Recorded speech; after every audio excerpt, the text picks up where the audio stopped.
موت کا دن، موت کا دن سب سے سخت دن ہے، سب سے سخت دن ہے۔ موت کس طرح سے آتی ہے پتہ ہے؟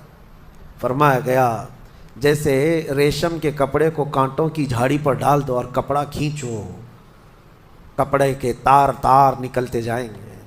فرمایا گیا ملک الموت روح نکالنے کے لیے جب آتے ہیں تو اسی طرح سے روح نکالتے رہتے ہیں، انگلیوں سے، پیروں کی، ہاتھوں کی انگلیوں سے، ناخنوں سے روح نکلتی نکلتی آتی ہے، ایک ایک جوڑ سے روح نکلتی ہے، یہاں تک کہ ناک تک اس کو کھینچ کر کے لایا جاتا ہے۔ اور قرآن میں اللہ فرماتا ہے تم اگر دیکھو گے کہ روح کیسی نکالی جا رہی ہے، یضربون وجوہہم وادبارہم، فرشتے آتے ہیں پیٹھ پر، پیچھے مارتے ہیں، زور زور سے مارتے ہیں اور پیشانیوں پر مارتے ہیں اور یہ کہتے ہیں اے نکل جا روح۔ اللہ فرماتا ہے تم اگر دیکھو گے کہ فرشتے کس طرح روح نکالتے ہیں تو کانپ کر رہ جاؤ گے، مار مار کر کے روح کو نکالا جاتا ہے۔ اور یہ چھوٹا سا وقت نہیں ہے، ادھر جھٹکا لگا ادھر موت ہو گئی، لمبا پروسیس ہے، اس سے جو گزرتا ہے وہی بتا سکتا ہے۔ بعض لوگوں کو ایسا لگتا ہے زہر کھا لیا ابھی موت ہو گئی، سوسائڈ کر لیا ابھی موت ہو گئی۔ موت اتنی آسانی سے نہیں آتی، لمبا پروسیس ہے۔ موت سے پہلے فرشتے آ جاتے ہیں، چاہے تم اچھے آدمی ہو، بیٹھے ہوئے ہو، تم کو بھی اگر موت آنی ہے تو تم پہلے فرشتوں کو دیکھنے لگ جاؤ گے، لیکن بتا نہیں سکتے کسی کو۔ موت سے تھوڑی دیر پہلے فرشتے قریب آ جاتے ہیں، پہلے جماعت فرشتوں کی آتی ہے، پھر ملک الموت آتے ہیں۔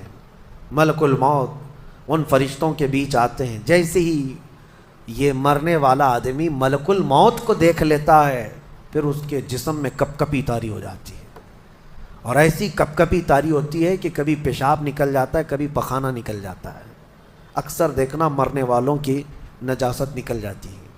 ملک الموت کو وہ بہت قریب سے دیکھتا ہے، اور ان کی دو شکلیں ہیں، ایک بہت بھیانک شکل ہے، اس کو دیکھنا ہی عذاب ہے، اور ایک بہت خوبصورت شکل ہے، ان کو دیکھنا ہی رحمت ہے۔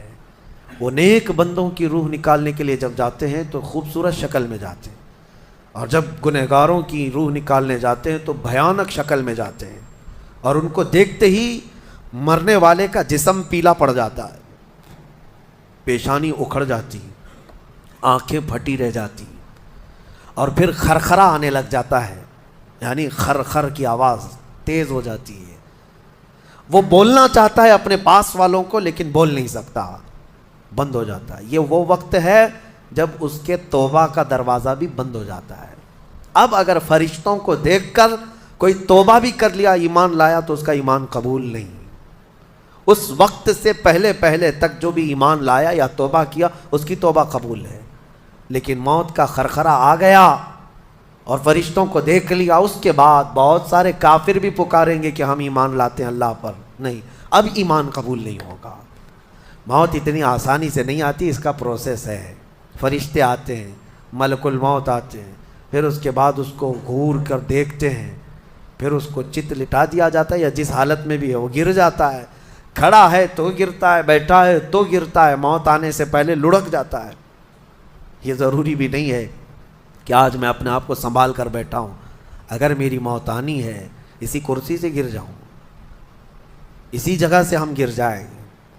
اور اس کے بعد ملک الموت روح کھینچنا شروع کرتے ہیں، پیروں کے ناخنوں سے لے کر، ہاتھوں کے ناخنوں سے لے کر، اس کے جسم کے ہر حصے سے لے کر ناک تک کھینچتے ہوئے لاتے ہیں، اور اس کے بعد جب پوری روح نکل جاتی ہے وہ لے کر کے چلتے رہتے ہیں، اور مردہ ان کو جاتے ہوئے دیکھتا رہتا ہے۔ آنکھیں سب سے لاسٹ میں کھلی رہتی، کسی بھی مرنے والے کی آنکھیں بند نہیں رہتی، کھلی رہتی، وہ دیکھتا رہتا ہے۔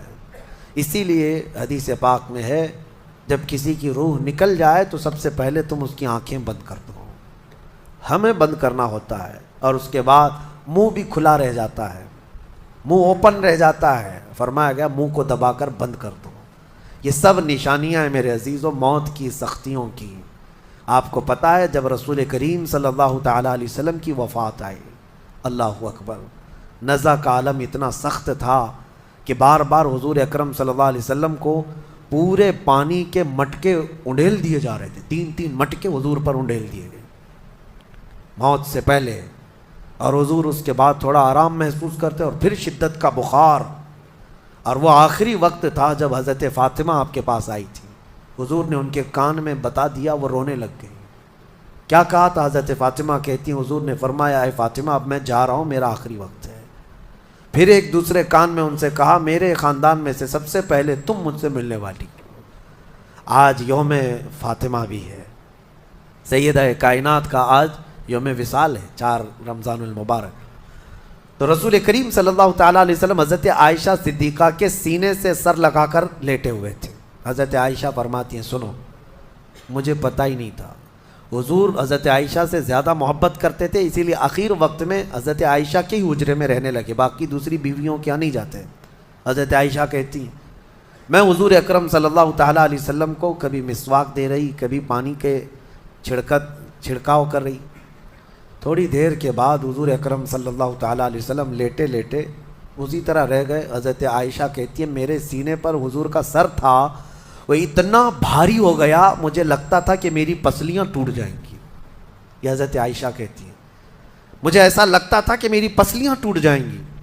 ہوا کیا تھا؟ حضرت عائشہ فرماتی ہیں دروازے پر جبرائیل امین آئے، روح نکلنے سے پہلے کی بات ہے.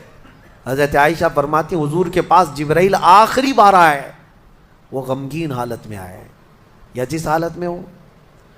حضرت رسول کریم صلی اللہ علیہ وسلم سے عرض کرنے لگے یا رسول اللہ دروازے پر موت کا فرشتہ کھڑا ہے، آپ کی اجازت چاہتا ہے، اگر آپ اجازت دے دیں تو آئے گا اور آپ کی روح پاک کو اللہ کے حضور لے جائے گا. اور یا رسول اللہ آج سے پہلے اس فرشتے نے کسی سے اجازت نہیں لی اور قیامت تک کسی کی روح نکالنے کے لیے وہ اجازت لے گا بھی نہیں. یہ صرف رسول پاک کی خصوصیت تھی. حضور نے فرمایا آنے دو. ملک الموت آئے اور جب حضور کی اجازت سے روح نکالی تو حضرت عائشہ کہتی ہیں اتنا بھاری ہو گیا تھا سر کہ مجھے لگتا تھا کہ میری پسلیاں ٹوٹ جائیں گی سینے کی. اور اس کے بعد حضرت عائشہ فرماتی ہیں میں نے حضور کے سر مبارک کو نیچے کی طرف کیا، مجھے پتہ بھی نہیں تھا کہ حضور کا انتقال ہوا. میں حضور اکرم صلی اللہ علیہ وسلم سے باتیں کرنے میں مصروف تھی، اسی میں حضرت ابوبکر صدیق حجرے میں آئے. پوچھا عائشہ کیا حال ہے حضور کا؟ حضور اکرم صلی اللہ علیہ وسلم کو دیکھا حضرت ابوبکر نے اور پیشانی مبارکہ پر ہاتھ رکھا تو وہ بہت ٹھنڈی تھی. ماتھے کو بوسہ دیا اور ایک آہ بھری اور ایک جملہ کہا تھا یا رسول اللہ ایک بار موت آنی تھی وہ آپ پر آ گئی، اب موت کی سختی اللہ دوبارہ کبھی آپ کو نہیں عطا کرے گا. موت کی سختی کیونکہ حضور کو انہوں نے دیکھا تھا، کئی دنوں سے تکلیف تھی، 13 دن تک حضور پاک صلی اللہ علیہ وسلم کو تکلیف تھی، 13 دن تک. حضرت ابوبکر کہتے ہیں یا رسول اللہ اب موت کی سختی دوبارہ کبھی نہیں آئے گی، جو اللہ کا وعدہ تھا وہ پورا ہو گیا. پورا کھل کر کے رو بھی نہیں پا رہے تھے ابوبکر صدیق اور اپنے اندر دبا بھی نہیں پا رہے تھے. موت کی سختی انہوں نے دیکھا اور اس کے بعد کہا اے عائشہ کیا دیکھ رہی ہو، اللہ کے رسول ہم سے رخصت ہو چکے. پھر انہوں نے آ کر مسجد میں اعلان کیا اے لوگو اللہ کے نبی کا انتقال ہو چکا. اب مجھے یہاں یہ بتانا ہے اگر موت سے کوئی بچ سکتا تھا تو سب سے پہلا نمبر تو رسول اللہ کا ہونا چاہیے تھا، کیونکہ اللہ کے سب سے محبوب نبی وہی ہیں. جب رسول پاک صلی اللہ تعالیٰ علیہ وسلم کو بھی موت آئی تو میاں ہمارا اور تمہارا شمار نہیں، چاہے 100 سال زندگی مل جائے لیکن مرنا ضروری ہے. بہرحال یہ باتیں بڑی طویل ہو جائیں گی. موت کا تذکرہ اس لیے بھی میں زیادہ کرتا ہوں کہ حدیث پاک میں ہے مومنوں کو یہ تذکرہ کرو تاکہ ان کو گناہوں سے نفرت پیدا ہو جائے اور آخرت کے سفر کی تیاری وہ شروع کریں. اللہ کریم ہم سب کو دنیاوی خرافات سے محفوظ فرمائے، دنیا کی لذتوں سے اور یہ فانی خرافات میں مبتلا ہو کر آخرت بھولنے سے اللہ ہماری حفاظت فرمائے. مولا کریم جب ہماری موت آنے کو ہو تو ہماری زبانوں پر کلمہ طیبہ جاری فرما دے. رب ذوالجلال موت سے پہلے تیرے حبیب پاک کے چہرے کی زیارت نصیب فرما.